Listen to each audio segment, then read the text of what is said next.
Bismillahirrahmanirrahim. Assalamualaikum warahmatullahi wabarakatuh. Innal hamdalillah nahmaduhu wa nasta'inuhu wa nastahdihi wa nastaghfiruh wa na'udzu billahi min shururi anfusina wa min sayyiati a'malina. May yahdihillahu fala mudilla lahu wa may yudlil falan tajida lahu waliyan mursyida. Asyhadu an la ilaha illallah wahdahu la syarika lahu وأشهد أن محمدا عبده ورسوله سيدنا وحبيبنا وشفيعنا وذخرنا ومولانا وطبيب قلوبنا محمد بن عبد الله صلى الله عليه وآله وسلم من أزواجه وأولاده وقرباته وأصحابه ومن دعا بدعوته واستنى بسنته إلى يوم لا ريب فيه. سبحانك لا علم لنا إلا ما علمتنا إنك أنت العليم الحكيم. ربنا أدخلنا مدخل صدق وأخرجنا مخرج صدق واجعل لنا من لدنك سلطانا نصيرا ولا حول ولا قوة إلا بالله العلي العظيم. أما بعد. Baik, ma'asyiral muslimin muslimat dan rahmati Allah Subhanahu wa taala sekalian. Pertama, syukur kita kehadrat Allah Subhanahu wa taala atas limpah kurnia dan inayah, taufik dan juga hidayah daripada Allah Subhanahu wa taala yang masih lagi memberikan kita ruang dan peluang serta kesempatan kepada kita untuk bertemu dan berhimpun pada malam hari ini. Mudah-mudahan pertemuan dan perhimpunan kita dapat meraih pandangan rahmat daripada Allah Subhanahu wa taala. Mudah-mudahan Allah Subhanahu wa taala mengampuni akan segala macam dosa dan noda, kesalahan dan maksiat yang telah kita lakukan kepada Allah Subhanahu wa taala. Dan kita juga bermohon agar Allah Subhanahu wa taala merahmati umur kita, memberkati sisa umur yang terbaki pada kita. Mudah-mudahan sisa umur tersebut menjadi umur yang terbaik dalam hal keadaan kita bermuamalah kepada Allah Subhanahu wa taala. Allahumma amin. Baik, kita sambung bacaan kitab kita Penawar Bagi Hati. Kita sampai pada episode apa?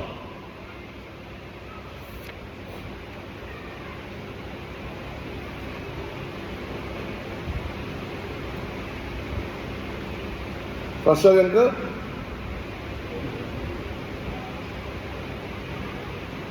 Tak, bukan surah Allah.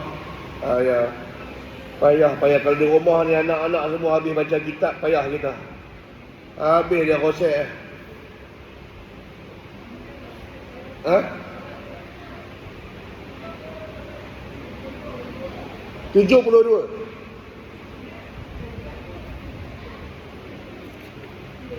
72 tak, 71. 71 bawah tu. Perenggan yang kedua terakhir. 72 tak ada tanda, 71 ada.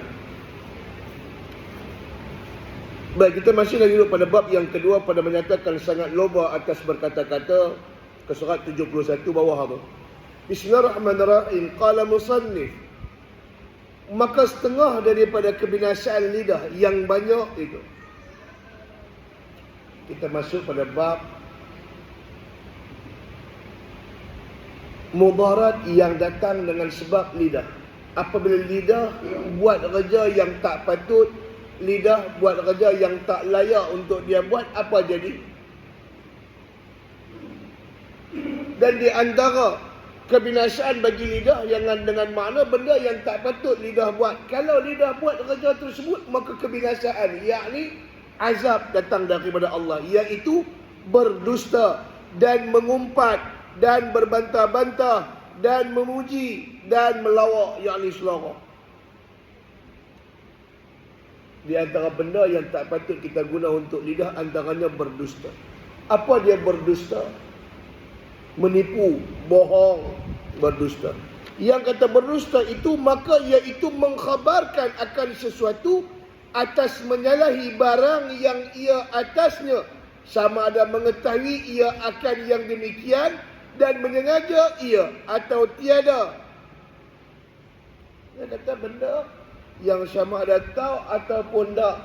Kita yang nak cerita ni, kita tahu tak sahih ke tak cerita tersebut? Khabar yang kita nak khabar ni betul ke tak, kita tak tahu. Kafa bil mar'i kadhiba Cukuplah satu orang laki-laki ini dikenal sebagai pembohong bila mana dia bercakap ma sami'ahu, apa yang dia dengar. Apa yang dia dengar, dia sampaikan. Kata Nabi, kafa bil mar'i kadhiba. Cukup satu orang itu dikenal sebagai pembohong. Asal dengar, sampai. Asal dengar, cerita dekat orang. Maknanya apa? Dengar khabar dengan ketiadaan tabayun. Kita tidak mencari penjelasan dan kejelasan tentang satu perkara. Ni, aku dengar kata anak Taib gini. Ya ke? Dia yang dengar lagu tu. Dia pergi jumpa orang. Tadi aku dengar dia kata anak Taib gini. Benda tu dia pun tak tahu betul ke tak. Maka sebegitu, cukup kata Nabi, dia dikenal sebagai pembohong, pendusta, penipu. Ya. Yang pertama, apa yang dia dengar, dia sampaikan sekalipun dia tak tahu sahih ke tak, betul ke tak, yang tu. Dan mengetahui dan menyengaja itu syarat bagi berdosa, bukan syarat bagi nama dosa. Dia kata, satu orang itu disebut sebagai orang yang berdosa dengan sebab bohong. Bohong tu sama ada dia tahu dan sengaja. Dia tahu benda tersebut tak betul. Benda tersebut tak betul. Dia saja pergi cerita benda yang tak betul. Maka saja itu cukup bagi dia syarat untuk boleh dosa. Yang pertama, cerita benda yang tak betul, dosa dah. Apatah lagi, dia tahu benda tersebut tak betul. Dia sampaikan juga, dia cerita dekat orang benda yang dia tahu tak betul. Sengaja, itu syarat bagi dosa. Yakni dia disebut sebagai seorang pembohong di sisi Allah Ta'ala. Dan telah firman Allah Ta'ala dalam surah Ali Imran ayat 61, ba'da a'udzubillahi minasyaitanir rajim, fanaj'al la'natallahi 'alal kadhibin, yang artinya maka menjadikan kita akan laknat Allah Ta'ala atas sekalian yang berdusta. Kita ni siapa? Allah. Fanaj'al la'natullah, maka kata Allah, kami akan jadikan laknat Allah ke atas orang-orang yang berdusta, orang-orang yang berbohong. Dia tak ada istilah, dia bukan tak ada, dia ada istilah bohong. Sunat tu ada istilah bohong yang dibenarkan oleh syarak. Kita tak sampai lagi bab tu. Dia ada benda bohong. Yang pertama, secara general bohong apapun bentuk, sekalipun kepada binatang. Sekalipun kepada binatang, bohong dikira berdosa. Sekalipun dengan binatang. Bukan bohong dengan orang saja dosa. Bohong dengan binatang pun dosa. Umpama kucing tu duduk elok, dia duduk jilat bulu dia apa semua, kita sakit hati, tak seronok tengok dia duduk senang.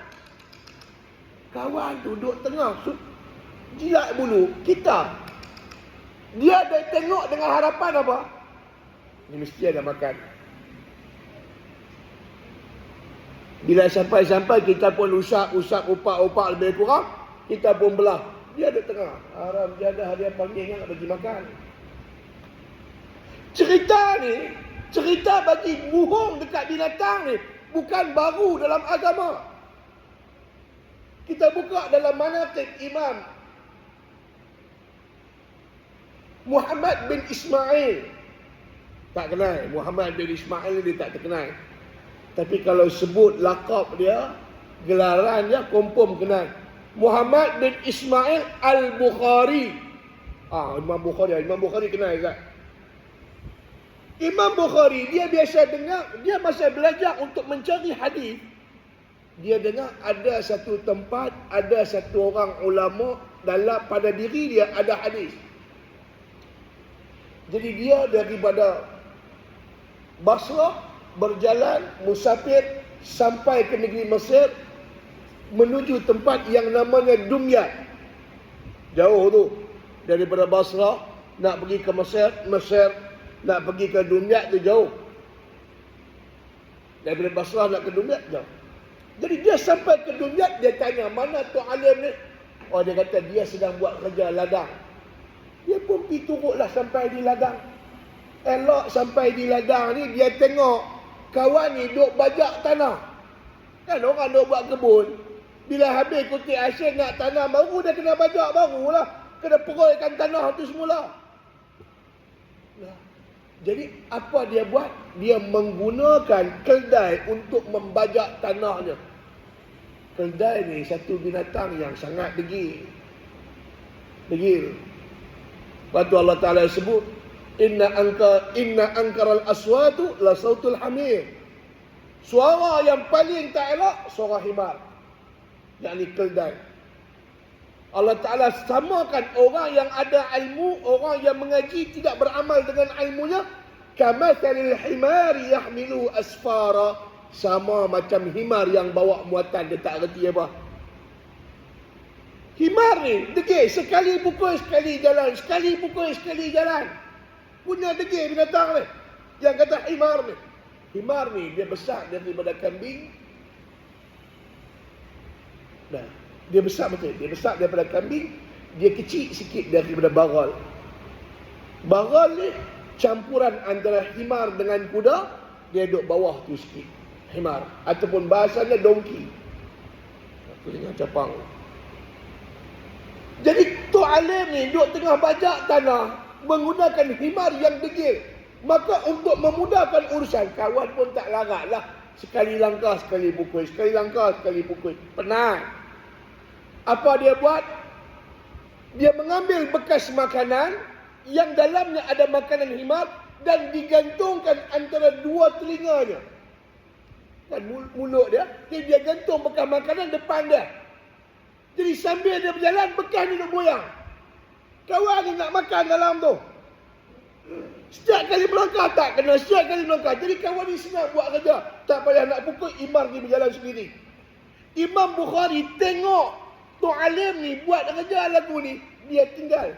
Orang tahan, Imam Bukhari pasal apa hang tak pergi jumpa dia? Dia ada hadis sahih.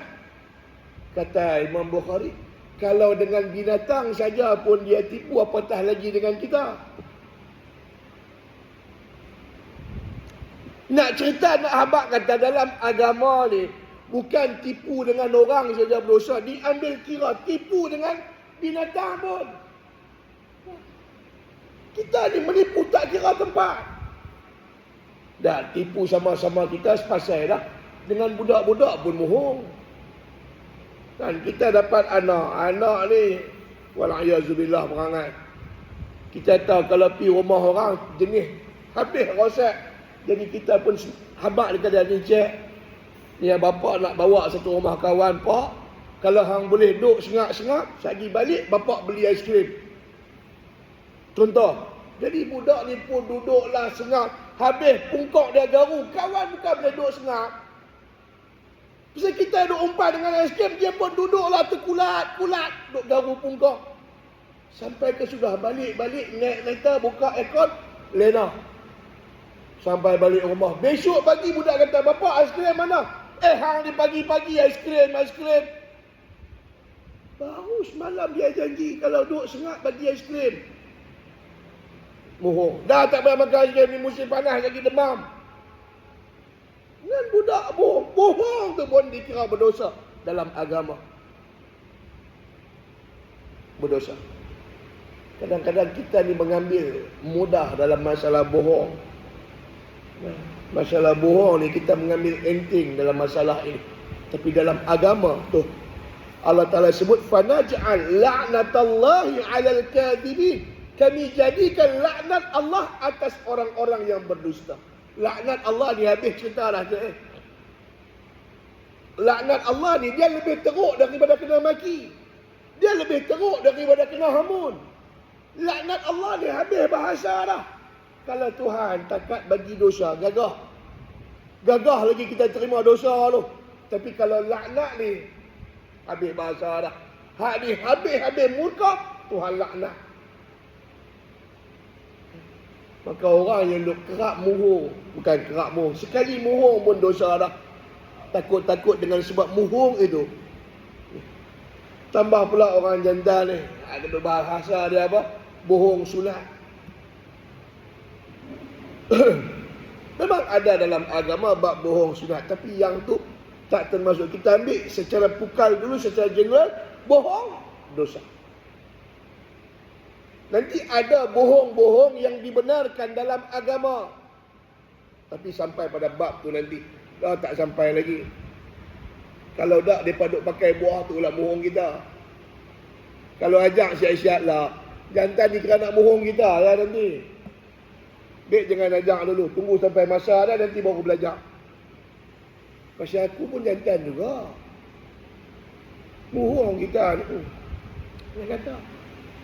Dan bersabda Rasulullah SAW yang diriwayatkan oleh Asy-Syaikhan, yakni Bukhari dan juga Muslim, bahawa Nabi SAW bersabda yang katanya, "Alaikum bisidqi fa inna as-sidqa yahdi ila al-bir wal birru yahdi ila al-jannah wa ma zala ar-rajulu yasduqu wa yataharra as-sidqa hatta yuktaba 'inda Allahi siddiqa wa iyyakum wal kadhib فإن الكذب يهدي إلى الفجور والفجور يهدي إلى النار وما زال العبد يتحرى الكذب حتى يكتب عند الله كذابا."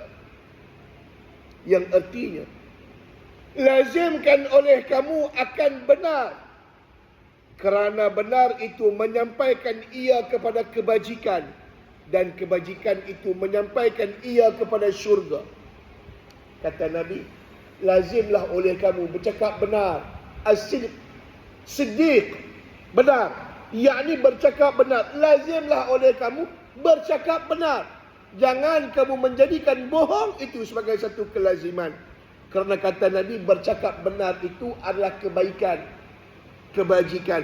Dan kebaikan-kebajikan ini akan menjadi sebab untuk kita masuk ke dalam syurga.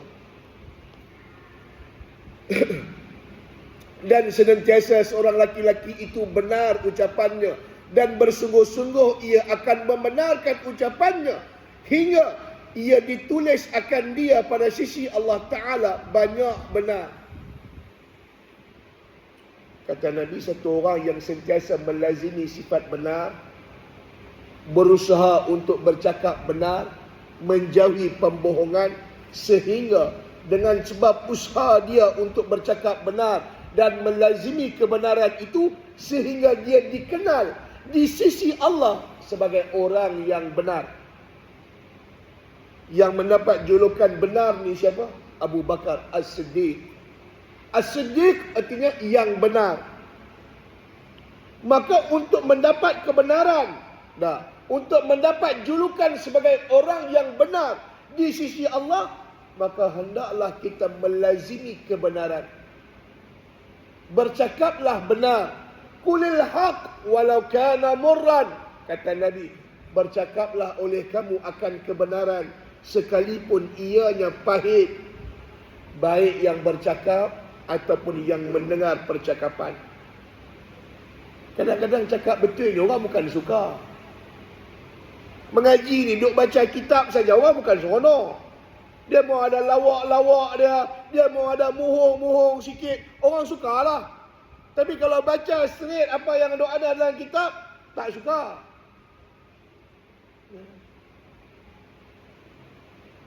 Kita yang belajar untuk benar, untuk bercakap benar, kita tak peduli orang percaya ataupun tidak dengan keadaan kita. Sekurang-kurangnya biarlah kita dikenal sebagai orang yang benar di sisi Allah Ta'ala. Itu lebih utama.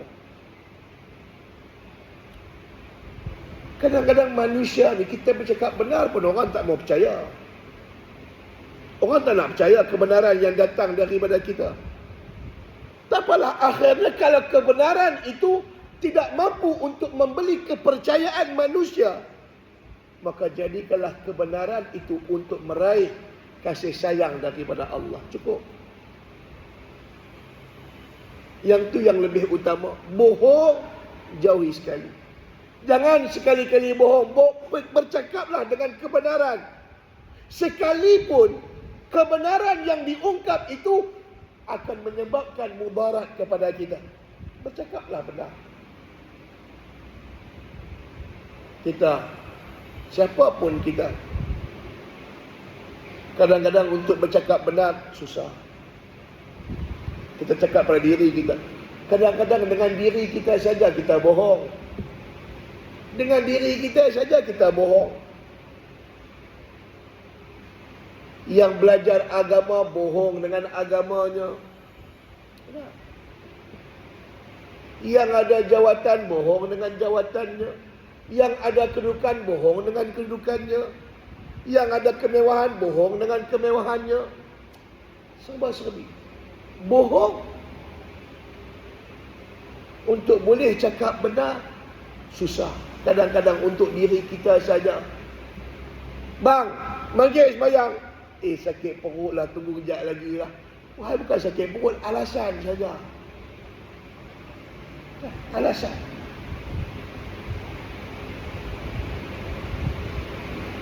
Itu yang kita akan sebut, kadang-kadang kita dengan diri kita saja bohong. Walaupun kita tahu benda yang kita bohong itu tidak menguntungkan kita, bahkan mungkin merugikan kita. Budak-budak, tak apalah cara budak-budak. Yang bapak budak pun bohong, mak budak pun bohong. Semua bohong ni dia bukan ada had. Bohong ni dia bukan ada penghabisan dia. Sampai nak mati orang sanggup bohong. Loh, bila tu? Minggu sudah lah. Kat Taman Kem terjun tu. Budak terjun. Pilah kita pergi ziarah. Ni apa masalah hang pergi terjun? Awal tu bohong lah. Tak, saya terjatuh, tergelincir jatuh. Nak sidai baju. Allah kata, aku ni duduk Taman Kem ni daripada beranak duduk Taman Kem ni. Nak bohong pun pada-padalah, jatuh, tergelincir. Nak sidai baju. Awak, ampai hang terus kaki kau dari lantai. Sampai boleh gelincir. Nak abang kata. Dia arwah lah, dia pergi lah. Nak kata lagu mana. Tapi cerita dengan awal tak sedap lah. Tergelincir jatuh. Mana ada orang gantung baju belah tepi Taman Kem tu. Tak ada ampai pun. Ampai ni semua depan rumah. Tapi nak buat lagu mana? Dah biasa bohong dah. Tapi tak. Yang kita tak kata yang arwah tu. No, yang hidup ni. Yang hidup duduk biasa bohong dah. Jadi kok mana pun nak bohong.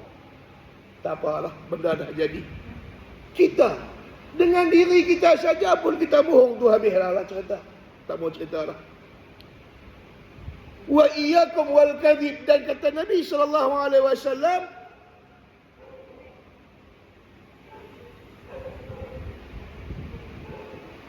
jauhkan oleh kamu akan diri kamu dan akan berdusta, kerana berdusta itu menyampaikan ia kepada jahat seperti keluar daripada taat, dan jahat itu menyampaikan kepada api neraka, dan sentiasa hamba itu bersungguh-sungguh pada berdusta hingga ditulis akan dia pada sisi Allah Ta'ala yang banyak dusta. Dia disebut di sisi Allah sebagai orang yang pembohong. Fahamlah oleh kita bahawa kita hari ini berusaha untuk jadi orang yang benar atas dunia. Kita nak jadi hamba Allah yang benar. Yang tu pokoknya. Poinnya, kita nak jadi hamba Allah yang benar. Kita nak melazimi kebenaran. Kita nak melazimi kebenaran dan menjauhi pembohongan dalam apa bentuk pun. Dalam apa bentuk pun. Punyalah dalam hadis Nabi sebut, punyalah di antara salah satu bentuk pembohongan itu keluar daripada taat, yakni tak mau buat ibadah. Kita sanggup bagi alasan untuk tak mau buat ibadat. tak mau buat ibadat, itu juga satu pembohongan. Apapun alasan kita. Dan kadang-kadang umpama minta maaf sebut, walaupun ada yang mungkin tak bersetuju. Datang orang minta sedekah, kita pun nak ambil, nak bagi kawan kita, jangan bagi, mereka ni sindiket. Kadang-kadang orang tak cakap pun, kita lalu pasal malam, ada satu orang wakaf pembinaan tahfiz, kita lalu kata yang ni semua geng-geng muruk, tak usah duk bagi. Kita kata ke diri kita,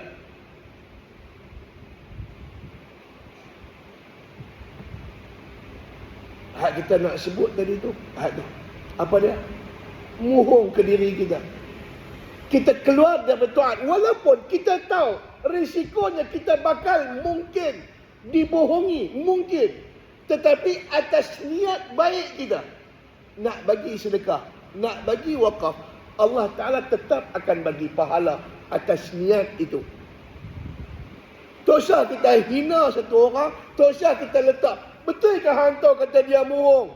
Tadi kita sebut, dengan ketiadaan selidik, dengan ketiadaan tabayun, kita meletakkan tuduhan pada satu orang. Puak-puak ni semua tak sadut murung, tak sadut bagi, mereka ni murung saja. Hang kenal dia, hang pernah siasat dia. Kita hanya dengar cakap orang yang belum tentu betul, kecuali setelah dipastikan betulnya bohong. Iza jaa fasiqun binaba'in fatabayyanu, kata Allah. Bila datang khabar terlintas dalam hati, fatabayyanu, cari penjelasan dan cari kejelasan. Betul saya kata, mungkin ada yang tak setuju. Walaupun kita pernah digemparkan dalam negara kita, bukan negara kita, dalam tempat kita, satu orang pengemis mati di hotel. Dalam simpanan dia di bilik hotel tu ada 60,000 cash. Yang kerja dia keluar pagi minta sedekah, minta derma, balik malam. Sampai satu saat mati dia. Mati bila polis pergi buat siasatan, jumpa duit 60,000 cash.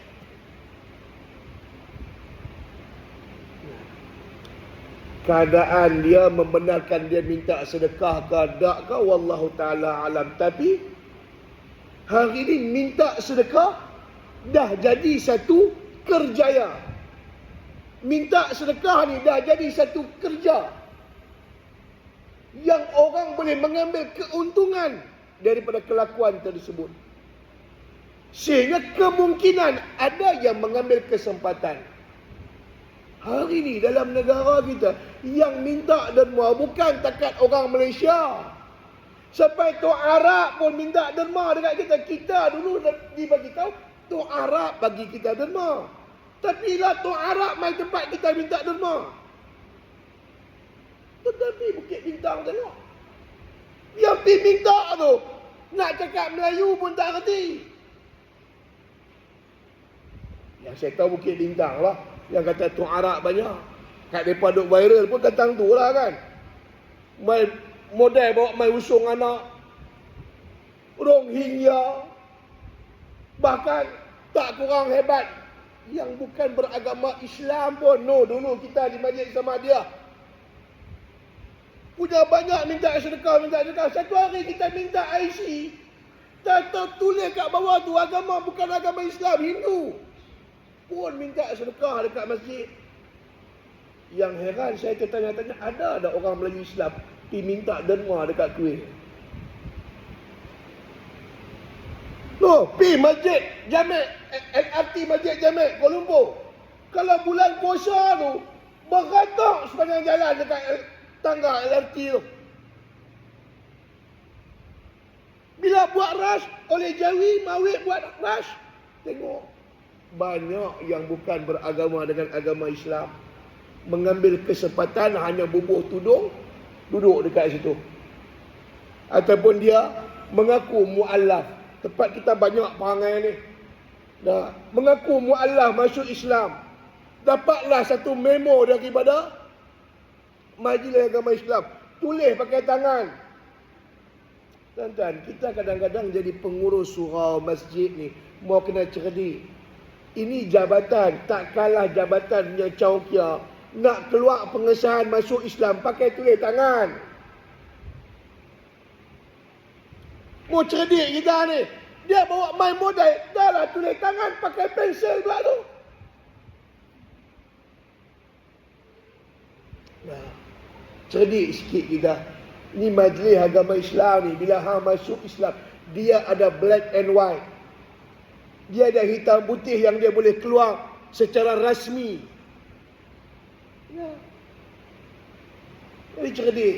Kalau dia baru masuk Islam, kita tahu lembaga zakat, kita pernah jadi amil lembaga zakat. Bila mana satu orang masuk Islam, 5 tahun pertama setelah keislaman dia akan dibelah oleh lembaga zakat. Sampai Z keperluan dia ditanggung oleh lembaga zakat. Nak beli sepeda tak ada duit, pergi minta zakat.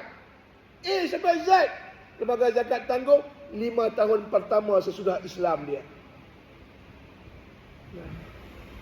Kadang-kadang puak-puak ni jadikan itu sebagai modal jaja untuk mendapat wang dengan jalan yang mudah. Kita tak mahu, walaupun ada, kita boleh tabayun. Kalau yang mai habaq, bang, saya nak minta sumbangan sikit, anak saya demam. Hang habis-habis tak mau bagi, nak kata dia bohong, sengak, ambil RM1 bagi sudah belah. RM1 kita pun tak jatuh miskin. Dan dia pun tak jadi kaya dengan RM1 juga. Tapi jangan maki dia. Jangan kata apa? Kata Allah, la tubtilu sadaqatikum bil manni wal adha. Jangan kamu rosak, jangan kamu punahkan sedekah yang telah kamu lakukan dengan perkataan keji. Jangan duk maki hamun, jangan duk kata apa dekat dia. Serap. Nak bagi, tak mau bagi sudah. Ya Allah. Dan dikehendaki dengan ditulis, yakni orang yang melazimi kebaikan sehingga dia tulis di sisi Allah sebagai orang yang benar, orang yang melazimi pembohongan sehingga dia ditulis di sisi Allah sebagai orang yang pembohong.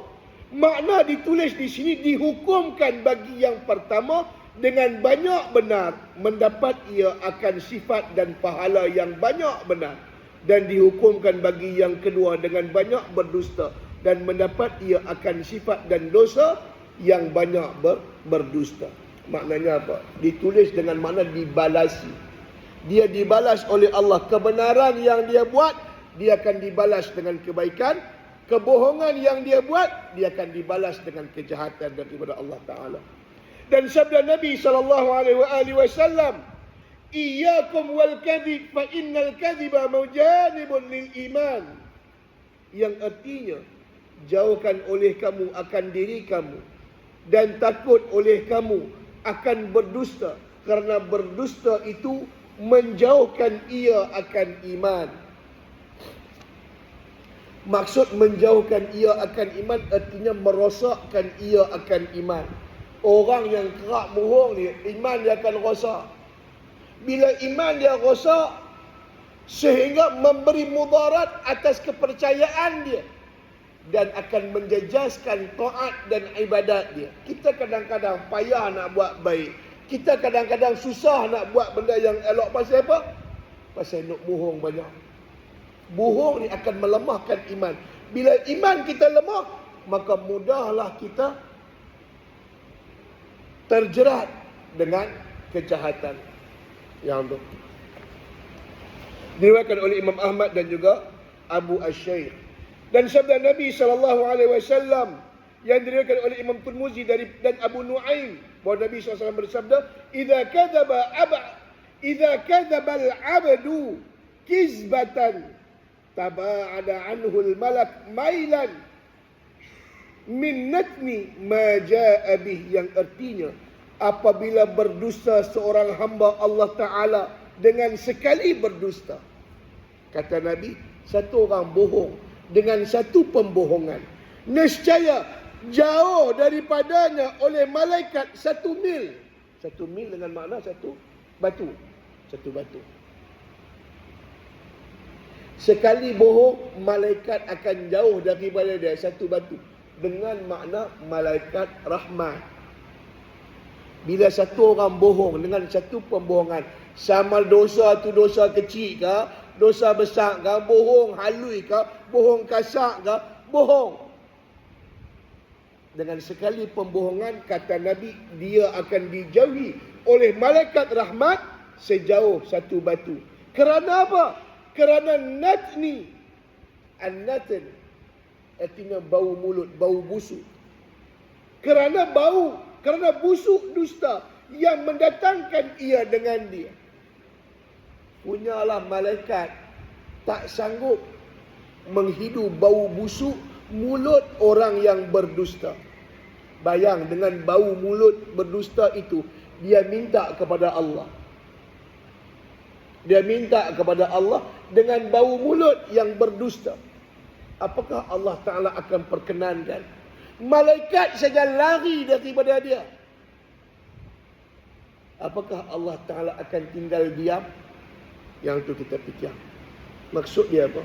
Maksud dia, malaikat saja tak sanggup untuk bersama dengan orang yang bohong. Apatah lagi Allah Subhanahu Wa Ta'ala. Lebih-lebih lagi Allah Ta'ala tak mau kebersamaan dia dengan orang yang bohong. Maka bila mana satu orang bohong, maka Tuhan akan menjauhi dia. Dengan makna, kalau dia minta kepada Allah, Tuhan akan biarkan permintaannya tidak ditunaikan. Kalau dia mengadu kepada Allah, Tuhan akan biarkan pengaduannya tanpa dapat jawaban. Maka jadilah dia hamba Allah yang terhasil. Ada azan insya Allah. Sikit ni. Ketahui olehmu bahwasanya berdusta itu haram. Asal hukum berdusta, bohong, hukumnya haram. Benda haram ni berdosa. Melainkan kerana sangat berhajat kepadanya. Kecuali ada orang yang berdusta, ada orang yang berbohong, tetapi dia tidak berdosa dengan pembohongan dia. Asal bohong, dosa. Tapi ada beberapa keadaan dalam agama, bohong itu tidak diberikan dosa. Tapi dia bohong. Cuma bohongnya itu tidak diberikan dosa oleh Allah Ta'ala. Seperti berdusta pada peperangan. Orang nak perang. Al-harbu hilah. Pepatah Arab sebut, peperangan itu adalah helah pembohongan. Maknanya apa? Orang dalam perang ni, dia mesti berhelah untuk bohong. Supaya menggentarkan musuh. Strategi ni bukan baru. Nabi SAW dalam peperangan biasa memerintahkan sahabat agar membakar unggun api. Buat unggun api banyak-banyak. Supaya apa? Supaya diketahui oleh musuh ramainya bilangan orang Islam. Dengan sebab banyak unggun api, mereka tengok dah jauh, banyak kelompok mereka ni. Dengan sebab banyak, itu akan menggentarkan musuh. Itu biasa. Hatta kita kan suka mewarnakan rambut. Kan? Dalam masalah dye. Dye ni, nak bubuh warna apa silakan. Harus hukumnya dalam agama. Harus. Nak pakai inai ke, nak bubuh color hijau ke, hitam, dah putih lah. Pergi ambil color merah, bubuh. Boleh, tak ada masalah. Yang tak boleh color hitam. Color hitam dilarang. Kan, kita rambut dah putih, tak boleh diwarnakan dengan warna hitam. Warna lain, hukumnya harus. Warna hitam ini hanya dibenarkan pada satu keadaan, iaitu pada ketika perang. Bila dekat-dekat nak pergi perang besok, kalau kata berlaku perang, nak ikut perang, yang mana yang dah putih-putih ni pergi ambil kiwi, bagi hitam. Kerana apa? Dengan sebab itu akan menipu musuh, menyatakan bahawa yang pergi perang ni semua orang muda-muda, rambut saja hitam lagi. Keadaan tu saja dibenarkan. Maka bohong dalam peperangan ini, bohong, tetapi tidak dikira berdosa dalam agama. Helah itu dibenarkan. Tapi bohong cuma tidak diberikan dosa. Itu keadaan yang pertama. Lagi yang kata bohong ni tak dikira sebagai dosa, berdusta kerana mendamaikan orang yang berkelahi. Ada dua orang bergaduh. Ada dua orang yang sedang bergaduh, kata Allah, fa aslihu baina akhawaikum. Perelokkan dua orang saudara kamu yang sedang bergaduh. A dengan B bergaduh. Kita ni jadi orang tengah, nak perelok antara A dengan B. Kita pun pergi jumpa A. A, hantar dah B tu habaq dekat aku, dia minta maaf banyak-banyak dekat hang. Dia tak sangka boleh jadi lagu ni. Kemudian kita pergi pula pada B. A habaq dekat aku, dia minta maaf banyak-banyak. Dia tak sangka perkara boleh jadi seteruk ni. Dia pun malu nak jumpa hang. Dia mai pesan dekat aku, minta tolong maafkan dia. Kita yang bercakap tu dengan inisiatif diri kita. A tak suruh, B tak suruh. Kita pergi jumpa B, kata A cakap lagu ni untuk bagi elok. Bukan nak bagi siram api, bukan nak bagi siram minyak, nak bagi elok.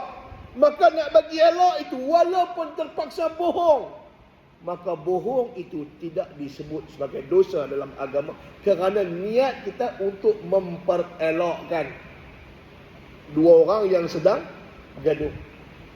Okey, itu perkara yang kedua. Yang ketiga, dan berdusta suami tatkala engkar ia di hadapan isterinya. Ni yang kata bohong sunat tadi ni. Orang laki-laki dia boleh bohong dekat depan bini dia dengan syarat tak mau jadi mudarat. Umpama contoh, bohong ni dia ada syarat dia. Yang nak letak syarat bohong sunat ni dia ada syarat dia. Contoh, dia balik kerja pukul 5. Pukul 9 baru sampai rumah. Sampai rumah bini dia kata, "Bang, pergi mana ni? Patut pukul 5 balik dah. Ni sampai pukul 9 baru sampai rumah ni. Duduk singgah mana lagi?" Kita pun habaq. Saya tadi duduk di kedai dengan kawan, minum-minum, sembang-sembang. Ralik kata pukul 9, terus balik rumah ni. Wahai tadi keluar daripada tempat kerja pukul 5, dia pergi mancing 2 jam sampai pukul 7. Habis pukul 7 tu, dia pergi pula, pergi jumpa kawan. Betul jumpa kawan, sembang-sembang, main damaji apa semua. Sampai pukul 8.30. 8.30 baru pergi kedai, lapar perut, singgah. Duduk di kedai baru jumpa kawan. Jadi dia balik ke rumah, dia cerita yang ujung. Saya duduk di kedai tadi. Hak daripada awal tak cerita. Bohong tu dibenarkan dalam agama. Tapi janganlah dalam pada tu pergi rumah janda tak cerita. Hak tu tak masuk dalam bohong kita ni. Bohong dengan makna kita tak terlibat dengan dosa. Pergi mancing dosa apa? Kan? Pergi sembang dengan kawan dosa apa? Tak. Kecuali kita buat dosa, balik pukul 5 kita pergi rumah janda, duduk lebih kurang 2 jam, pukul 7, no. Last minute pukul 7 keluar pergi KTM dan beli nombor ekor. Contoh. Dah beli nombor ekor 7-5 minit keluar. Jalan kawan pergi pula beli dam, isap dam dulu. Sampai dah high kepala pukul 8.30 lapar. Pergi makan, dia balik dia cerita tadi abang pergi makan sembang dengan kawan. Yang daripada awal pergi rumah janda, yang pergi beli tikar nombor semua dia tak cerita. Yang tu tak boleh. Itu tak dikategorikan sebagai bohong sunat. Dia bohong, tetap dapat dosa yang tu. Ni bohong kerana tak. Kita maksud kadang-kadang orang perempuan ni dia ada perangai cerewet. Jadi kita tak mau kecerewetan dia itu menyebabkan mudarat. Syakgi boleh jadi bergaduh apa semua. Jadi kita pendek cerita, cut shortage. Kita bagi benda yang last sekali, yang kalau dia dengar, dia tak kata apa, aku lapar, aku jumpa kawan. Kalau habaq kata lapar saja, pergi makan. Awak kat rumah ni tak ada makan dah. Dia jadi panjang cerita. Jadi habaq pergi jumpa kawan, sembang apa semua, balik. Hak tu, muhung sunat itu bohong juga. Tapi tak disebut sebagai berdosa kerana berbohong. Kerana nak menyelamatkan rumah tangga. Kan dia ada perangai lagu tu. Tapi orang lelaki-lelaki jangan ambil ni sebagai kesempatan. Dia ada syarat dia tadi tu. Nah, jangan ada keterlibatan dengan dosa dan maksiat. Selagi mana perlakuan kita tidak terlibat dengan dosa dan maksiat, bercakaplah elok dengan orang perempuan. Kalau Nabi SAW sebut istausu bin nisa'i khaira, berwasiatlah kamu dengan orang perempuan dengan cara yang elok. Tak mau bergaduh. Kadang kita laki-laki dia faham lah. Orang perempuan pun tahu pengalaman. Kadang-kadang kita dah penat-penat masak, mereka balik tak mau makan, sakit hati lah. Tapi kita kadang orang lelaki-lelaki kita ada selera kita. Balik-balik tengok sup ikan bilis. Kan siapa ada selera? Contoh. Kan, jadi kita pun tak mau pergi makan di luar. Dia nak hingar. Nak buat lagu mana memang ada perangai lagu tu. Jadi masing-masing antara suami isteri ni dia kena pandailah main peranan. Yang tu. Nak cerita lebih pun kita baru setahun jagung. Tapi itulah sekurang-kurangnya. Bahawa ada madunya lebih kasih kepadanya, dan apabila harus berdusta, maka yang lebih baik bahawa memakai ia akan tauriyah. Baik. Dusta ni yang kata bohong tadi ni, tapi tak disebut sebagai bohong, itu dinamakan tauriyah dalam agama. Tauriyah ni apa? Tauriyah ni iaitu menyebut ia akan perkataan yang ada baginya dua makna. Kita nak jaga hati pasangan kita. Jangan bercakap terlalu jujur. Kan tadi hadis, bercakaplah benar. Kan ada kan tadi hadis tu. Kadang-kadang cakap benar ni orang perempuan bukan nak dengar sangat. Kena ada tipu juga orang perempuan ni. Kalau tak bohong, bang, sedap saya masak bang. Walaupun masin kot mana pun habaklah sedap. Jangan habak. Ni awal. Bodoh orang yang tak tahu beza garam dengan gula. Tak, jangan. Dia jadi punca. Sedap. Kadang-kadang goreng ikan saja pun rentung. Contoh. Tak cerita benda tak berlaku. Contoh saja. Nak makan. Tak mau makan belah sudah. Angkat kaki. Ni saya bukan tak mau makan. Saya tahu awak masak sedap. Tapi saya ada janji dengan orang. Abang pilih dengan cara yang elok. Itu dipanggil tauriyah dalam agama. Mengelak dan bercakap dengan perkataan yang ada dua makna. Maknanya, kalau makna yang pertama, sakit hati. Makna yang kedua itu menyenangkan hati. Maka gunakanlah tauriyah itu untuk memperbaiki hubungan sesama kita. Baik suami isteri, baik sesama kawan, baik sesama jiran, guna. Jiran bagi gulai. Gulai bagi. Kita pun ambil letak. Dia bagi pukul 12 suku. 12.45 lepas ambil budak 12.30, 12.45 budak duduk nak makan. Kita pun buka tudung saji, gulai tu berbuih lah. Basi. Saji pukul 3 petang dia tanya, macam mana gulai aku bagi tadi, sedap? Jiran hak bagi tadi gulai basi tadi, dia tanya, sedap tak gulai aku masak tadi? Janganlah duk kata tak sedap. Aku tak dan makan. Habaklah tak dan makan. Tak tahu tak ada dah atas meja. Pasal apa? Dah masuk lubang ayam ke, plastik sampah ke apa. Abang apilah. Tapi jangan cakap kata aku buang dah basi dah. Pasal nak jaga hati jiran. Nabi SAW bila dihidang kepada dia makanan yang tidak dia disukai, maka adalah keadaan Nabi itu diam. Ada keadaan. Ialah Aisyah dengan muda dia. Kadang-kadang pergi ambil kurma ni.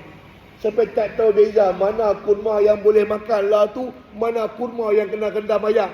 Makna kata keras. Aisyah kurma dia ambil. Jadi Nabi ni jenuh perkelah. Mana hak boleh pepak ni. Sampai macam tu. Sehingga Nabi letakkan yang tak boleh pepak itu di bawah dan Nabi letakkan yang boleh pepak di atas. Maka bila dilihat oleh Sayyidina Aisyah, Nabi ambil, Nabi pepak. Kalau tak buat lagu tu jenuh. Bini kita masak sawi, dah batang tu panjang-panjang tu. Dia haram tak ketuk. Dah lah besar-besar tu. Batang sawi kalau tak ketuk macam mana nak pepak? Dia duk masak lagu tu. Kelas siap-siap. Ambil daun saja sudah, jangan ambil batang. Buat lagu tu. Tu namanya tauriah. Ada dua makna. Yang pertama nak perli dia, yang kedua menyenangkan hati dia. Maka ambillah dengan makna yang elok. Itu dinamakan tauriah. Satu makna yang hampir dan satu makna yang jauh. Maka menghendaki dengan makna yang jauh itu maknanya buat bagi elok lah. Makna jauh ni, perkataan tu ada dua makna. Satu mungkin tak apa sedap dengar, satu lagi mungkin sedap dengar. Ambil makna yang sedap dengar itu. Sudah. Wallah ta'ala alam, cukup takat tu. Dia panjang lagi. Ada nanti bohong. Muka surat 78 panjang lagi kita nak cerita. Bab bohong-bohong ni banyak. Banyak pengkelasannya dalam agama. Pengkelasannya dalam agama. Contoh, buat ibadat pun orang bohong. Kita tahu bila mana tak larat. Nak sembahyang diri boleh duduk. Betul? Yang tu kita faham. Nak buat tawaf, tak larat nak jalan, lah boleh naik skuter. Walaupun skuter dah tak ada dah. Ada orang yang dia menghukum diri dia tak larat, terus naik skuter. Sedangkan kalau dia buat slow-slow, dia boleh habis 7 kali tawaf tu. Tapi dia mengambil kesempatan, pakai skuter pun sah tawaf, dia kata. Dengan niat mempermudahkan. Walaupun kategori itu bohong dalam agama. Bohong dalam ibadat. Bohong. Maka jangan mengambil kesempatan dengan membohong ini untuk mempermudahkan urusan kita. Jangan ambil pembohongan sebagai jalan yang memudahkan kita. Walaupun kita terpaksa bersusah dengan sebab bercakap benar, itu lebih baik daripada berbohong. Apapun bentuknya. Wallah ta'ala. Nanti kita sambung pada pada buku surat 74 perenggan bawah sekali. Adapun mengumpat salah satu dari perbuatan yang tidak layak dibuat dengan lidah. Wallah ta'ala a'lam. Segala yang baik datangnya dari Allah Subhanahu wa ta'ala. Salah nasihat kelemahan diri saya sendiri. Saya minta maaf pada semua dan saya minta ampun kepada Allah Subhanahu wa ta'ala untuk diri saya dan semuanya. Mudah-mudahan kita semua termasuk dalam golongan yang diampuni oleh Allah Subhanahu wa ta'ala. InsyaAllah kita tutup bacaan tasbih kifarah dan suratullah subhanakallah bihamdik nashhadu an la ilaha illa ant nastaghfiruka wa natubu ilaih. Bismillahirrahmanirrahim. Wal 'asr innal insana lafi khusr alladhina amanu wa 'amilus salihati wa tawassaw bil haqq wa tawassaw bis sabr. Aqulu qali hadha wa astaghfirullahal 'azim li wa lakum. Wassalamu alaikum warahmatullahi wabarakatuh.